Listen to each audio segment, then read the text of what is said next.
श्री कृष्ण कहते हैं, जीवन में आधे दुख इस वजह से आते हैं क्योंकि हमने उनसे आशाएं रखी जिनसे हमें नहीं रखनी चाहिए थी।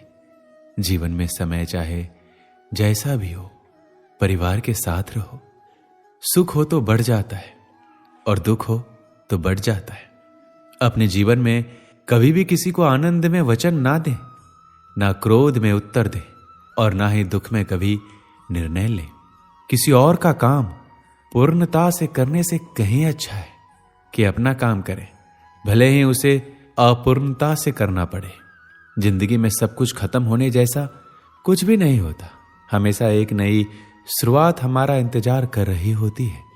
श्री कृष्ण कहते हैं, मैं भूत, वर्तमान और भविष्य के सभी प्राणियों को जानता हूं, किंतु वास्तविकता में कोई मुझे नहीं जानता। लोग कहते हैं अपनों के आगे झुक जाना चाहिए, किंतु सच बात तो ये है कि जो अपने होते हैं वो कभी झुकने ही नहीं देते। हमेशा छोटी छोटी गलतियों से बचने की कोशिश किया करो, क्योंकि इंसान पहाड़ों से नहीं पत्थरों से ठोकर खाता है। अपनी पीड़ा के लिए संसार को दोष मत दो, अपने मन को समझाओ। तुम्हारे मन का परिवर्तन ही तुम्हारे दुखों का अंत है। श्री कृष्ण कहते हैं, एक बार माफ करके अच्छे बन जाओ, पर दोबारा उस इंसान पर भरोसा करके बेवकूफ कभी ना बनो। इच्छा पूरी नहीं होती तो क्रोध बढ़ता है और इच्छा पूरी होती है तो लोभ। इसलिए जीवन की हर स्थिति में धैर्य बनाए रखना। जो हुआ अच्छा हुआ, जो होगा अच्छा होगा। स्वयं को मुझ पर छोड़ दो, अपने कर्म पर ध्यान दो। कर्म ऐसा जो स्वार्थ रहित, पाप रहित हो। कृष्ण ने दुष्टों को भी अपनी गलती सुधारने का मौका दिया, क्योंकि वो किसी मनुष्य को नहीं, उसके अंदर कोई बुराई को मारना चाहते थे। मोहग्रस्त होकर अपने कर्तव्य पथ से हट जाना मूर्खता है, क्योंकि इससे ना तो तुम्हें स्वर्ग की प्राप्ति होगी और ना ही तुम्हारी कीर्ति बढ़ेगी। इस भौतिक संसार का यह नियम है, जो वस्तु उत्पन्न होती है कुछ काल तक रहती है, अंत में लुप्त हो जाती है। चाहे वो शरीर हो या फल हो। उससे डरो मत जो वास्तविक नहीं है, ना कभी था ना कभी होगा।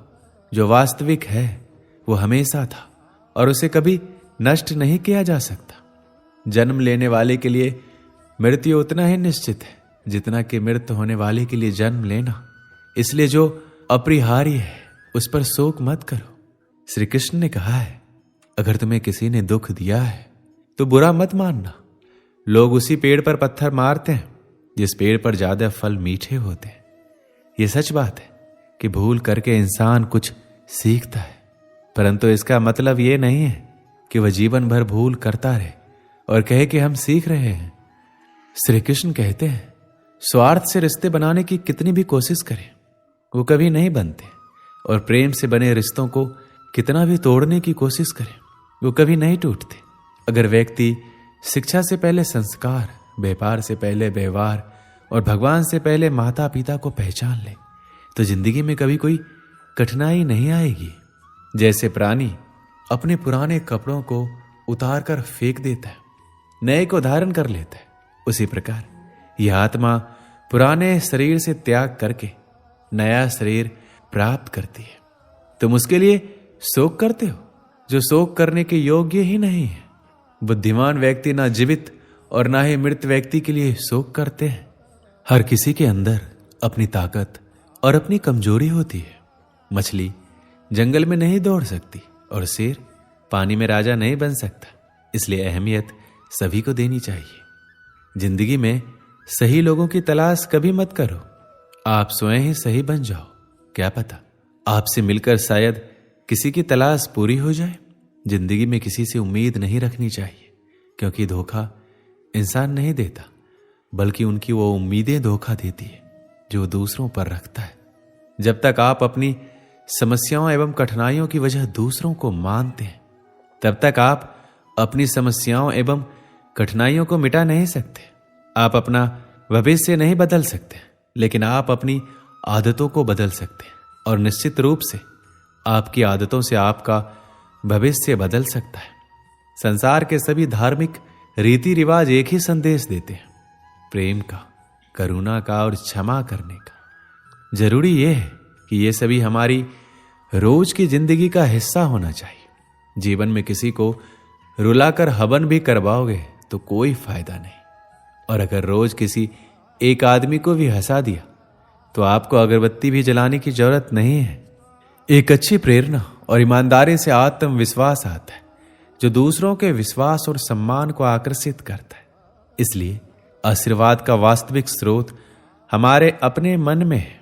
यह संसार मानवता का है, इस नेता का या फिर उस नेता का नहीं, ना ही किसी राजा या राजकुमार का, और किसी धार्मिक गुरु का भी नहीं।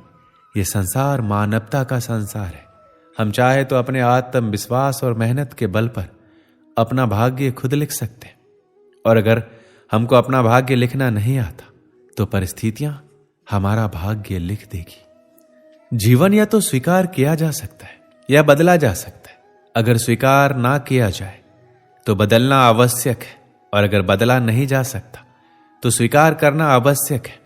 श्री कृष्ण कहते हैं, अगर आप एक जानवर से थोड़ी भी सहानुभूति दिखाते हो तो वो आप पर विश्वास करने लगता है। अगर आप हमेशा अपना बुरा चेहरा दिखाएंगे और मारपीट करेंगे तो कैसे आपकी किसी से दोस्ती हो पाएगी। जीवन में कठिनाइयां हमें बर्बाद करने नहीं आती, बल्कि ये हमारी छुपी हुई सामर्थ्य और शक्तियों को बाहर निकालने में हमारी मदद करती है। कठिनाइयों को ये जान लेने दो कि आप उससे भी ज्यादा कठिन हो। श्री कृष्ण कहते हैं, अगर आपको मेरी तरह बांटने की शक्ति के बारे में पता होता तो आप कभी भी बिना बांटे हुए भोजन नहीं करते। हमारी जिंदगी में कुछ ऐसे लक्ष्य भी होने चाहिए जो सुबह उठने पर कुछ काम करने के लिए हमें मजबूर करते। अगर जिंदगी में कुछ अलग करना है तो जरा भीड़ से हटकर चलो। भीड़ साहस तो देती है पर पहचान छीन लेती है। देखते समय सिर्फ देखें, सुनते समय केवल सुने, महसूस करते समय सिर्फ महसूस करें, और सोचते समय केवल सोचें। यही वास्तविक कर्म है। आकाश में पूरब और पश्चिम का कोई भेद नहीं है, लेकिन लोग अपने मन में भेदभाव को जन्म देते हैं और फिर ये सच है ऐसा विश्वास करने लगते हैं। यदि आप समस्या का हल निकाल सकते हैं तो फिर चिंता क्यों करनी है, और यदि समस्या का कोई समाधान नहीं है तो फिर चिंता करने का कोई फायदा भी नहीं है।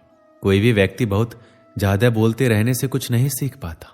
समझदार व्यक्ति वही कहलाता है जो धीरज रखने वाला, क्रोधित ना होने वाला और निडर रहने वाला होता है। अगर व्यक्ति से कोई गलती हो जाती है तो कोशिश करें कि उसे दोहराए नहीं, उसमें आनंद ढूंढने की कोशिश ना करें, क्योंकि बुराई में डूबे रहना ही दुख को न्योता देना है। डर का अभाव होना साहस नहीं है, बल्कि डर पर विजय पाना साहस है। बहादुर आदमी वह नहीं है जिसे डर नहीं लगता, बल्कि वह है जो उस डर पर विजय प्राप्त करता है। इंसान एक ऐसा प्राणी है जो अपने लक्ष्यों के लिए जीता है। उसके जीवन का यही अर्थ होना चाहिए कि वह अपने लक्ष्यों के लिए कोशिश करता रहे, उन्हें प्राप्त करता रहे। सभी व्यक्तियों को सजा से डर लगता है, सभी मौत से डरते हैं। बाकी लोगों को भी अपने जैसा ही समझिए। खुद किसी जीव को ना मारे और दूसरों को भी ऐसा करने से मना करें। हम जो शब्द बोलते हैं उनका चुनाव हमें बड़ी सावधानी से करना चाहिए, क्योंकि उन शब्दों को सुनने वाले व्यक्तियों पर उनका प्रभाव पड़ता है, फिर चाहे वह प्रभाव अच्छा हो अथवा बुरा। अगर हमें अपने सफलता के रास्ते पर निराशा हाथ लगती है, इसका मतलब ये नहीं है कि हम कोशिश करना छोड़ दें, क्योंकि हर निराशा और असफलता के पीछे ही सफलता छिपी होती है। कोई काम शुरू करने से पहले स्वयं से 3 सवाल कीजिए।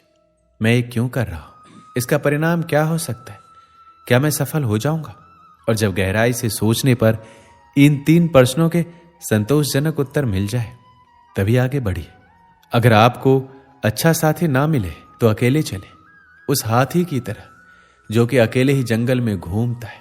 अकेले रहना कहीं अच्छा है, बजाय उन लोगों के साथ जो कि आपकी प्रगति में बाधा बनते हैं। जिस तरह से लापरवाह रहने पर घास जैसी नरम चीज की धार भी हाथ को घायल कर सकती है, उसी तरह से धर्म के असली स्वरूप को पहचानने में हुई गलती आपको नरक के दरवाजे तक पहुंचा सकती है। श्री कृष्ण कहते हैं, मैं ना तो तुम्हारी महंगी भेंट से प्रसन्न होता हूं, ना दिखावटी दान दयालुता से। अगर मेरे मन को हरना है तो मुझे प्रेम से पुकारो, मैं हाजिर हो जाऊंगा। जो मनुष्य किसी अच्छे काम में लगा हुआ होता है, आने वाले समय में उसका अंत कभी बुरा नहीं होता है। मनुष्य अपनी 3 प्रमुख कृतियों द्वारा नरक के द्वार पर पहुंचता है। वो तीनों कृतियां हैं काम, क्रोध और लोभ। इस इंसान के रूप में इस धरती पर तुम्हारे कुछ कर्तव्य हैं। अनिवार्य रूप से अपने कर्तव्य को निभाओ। किसी से सच्चा प्रेम होना शुद्धता और दिव्यता का प्रतीक है। श्री कृष्ण कहते हैं, जो कुछ भी हुआ है उसमें तेरा योगदान नहीं है, इसलिए तुम्हारी सारी परेशानियां व्यर्थ है। हर चीज की शुरुआत मुझसे होती है और खत्म भी मुझ पर ही आकर होती है। इंद्रियों से मिलने वाला सुख सच्चा नहीं होता। इंद्रियों का सुख पहले तुमको अमृत की मिठास देगा, लेकिन बाद में तुम्हारा विनाश कर देगा। अगर तुम्हें मेरी बातें अटपटी लगती है तो तुम्हें अपने नजरिए को बदलने की जरूरत है। अभी तुम चीजों को उस तरह से नहीं देखते हो जिस तरह से मैं देखता हूं। अगर एक बार तुमने मुझ पर विश्वास कर लिया तो तुम्हें जीवन में कभी निराश नहीं होना पड़ेगा। एक बार जो मुझ पर विश्वास करता है उसको मैं कभी छोड़ता नहीं हूं। भगवान श्री कृष्ण के चरण कमल इतने पवित्र है कि जो कोई उनकी शरण लेता है तुरंत शुद्ध हो जाता है। इस दुनिया में तुम सभी से प्रेम करो, लेकिन पूर्ण रूप से विश्वास किसी पर मत करो। अगर तुमको भरोसा करना है तो केवल कृष्ण पर करो। जो मनुष्य अपनी आत्मा की बात सुन सकता है वह मुझसे बात कर सकता है, देख भी सकता है। अपने सभी कर्मों को कृष्ण पर केंद्रित होकर करो। आसक्ति को त्याग दो। सफलता और असफलता को एक समान दृष्टि के साथ देखो। वह मनुष्य जिसने घृणा को त्याग दिया, जो सभी प्राणियों के साथ समान व्यवहार करता है, जो सुख दुख और दर्द पीड़ा से अप्रभावित है, जिसके अंदर करुणा भरी हुई है और मन शांत है, उसने सही मायने में मुझे प्राप्त कर लिया है। ये वह मनुष्य है जिसको मैं सबसे अधिक पसंद करता हूं। दोस्तों, इस वीडियो में बस इतना ही। मिलते हैं अगली वीडियो में। अपना ख्याल रखिएगा। जय श्री कृष्ण।